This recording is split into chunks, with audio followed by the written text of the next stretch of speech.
The first thing I feel for the new bond with Hullbreak is abject misery. The first mate seems to be taking it a bit more stoically, but none of them seem too happy with the new situation. I can't really blame them. I'm looking around, and I'm not really looking forward to this right now either. Hullbreak really did consume everything to try to beat me. I can at least respect the commitment, even if it means I have to do a lot more than I was hoping to fix this. I can see a bunch of various depreciated nodes and spawners as I look around. Right, well, just staring isn't going to make the problem fix itself. I try to push a bit of encouragement through the bond as I start planning how to get Hullbreak back into ship shape. Nodes and spawners are going to need to come back online. Looks like he had a crab and sea slug spawner too. It also looks like the fish and shark spawners are different things.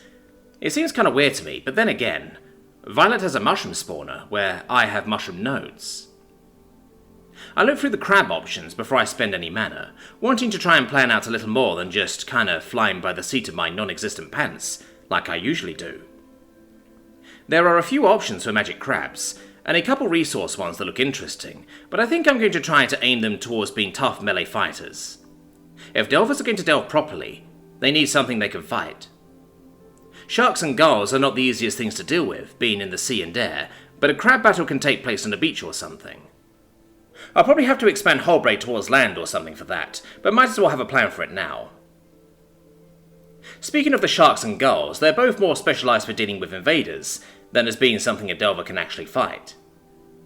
The problem is that, while there are still the ordinary invaders, I don't think there are any more dungeon invaders around, so there's a lot fewer to actually deal with. I have a few ideas that might work for them though.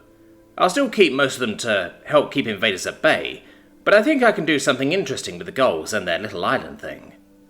It seems like a great place for a lighthouse, to me. It'll take a lot of work, but if we can give Hullbreak an above water section for more classic delving, that should go a long way towards making him mana solvent. The extra sharks I'll probably send out on expeditions out into deeper water. Maybe there's an actual deep water dungeon out there. I don't know. The fish have a few interesting options, but one immediately catches my eye. Goldfish. Sure, it's a pun, but it also seems to be a specialization for more rewards. More rewards means more delvers means more mana. That one is definitely on my list of upgrades for Hullbreak. I'm more uncertain what to do with the sea slugs though. They seem to be mostly magical, though there are a lot of interesting affinities they seem to be able to be specialized towards.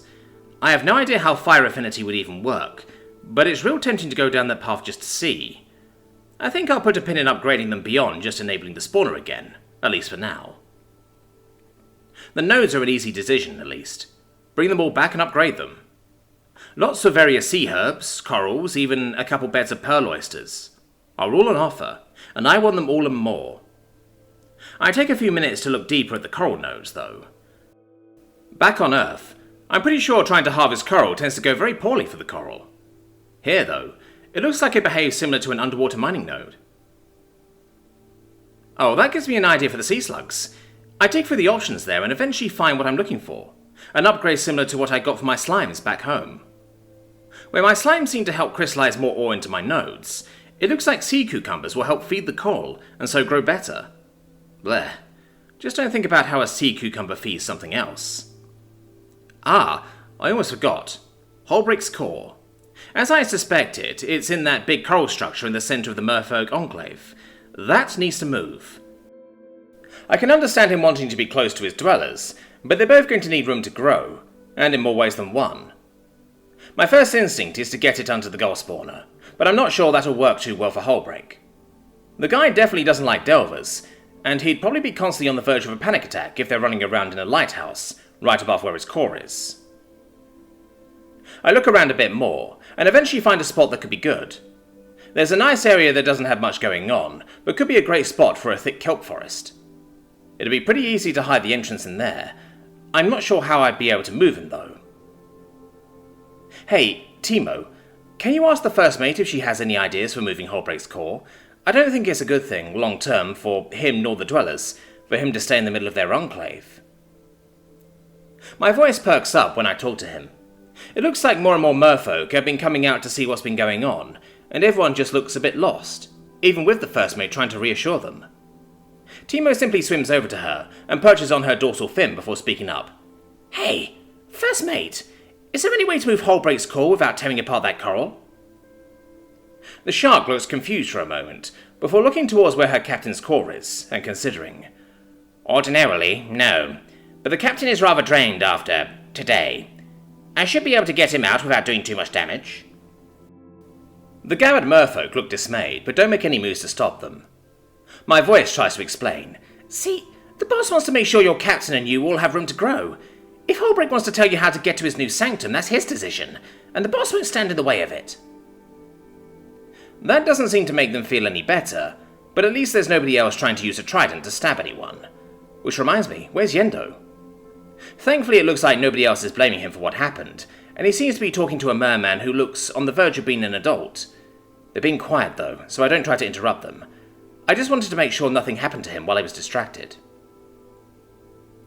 In the short time I was looking at/for Yendo, the first mate is already at the coral.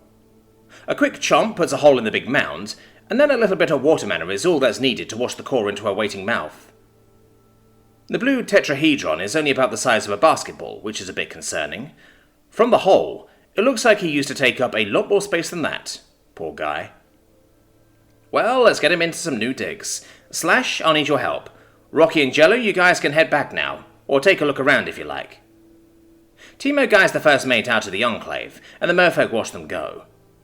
The mood is tense, like they think they won't ever see the captain or his scions ever again. Which is fair.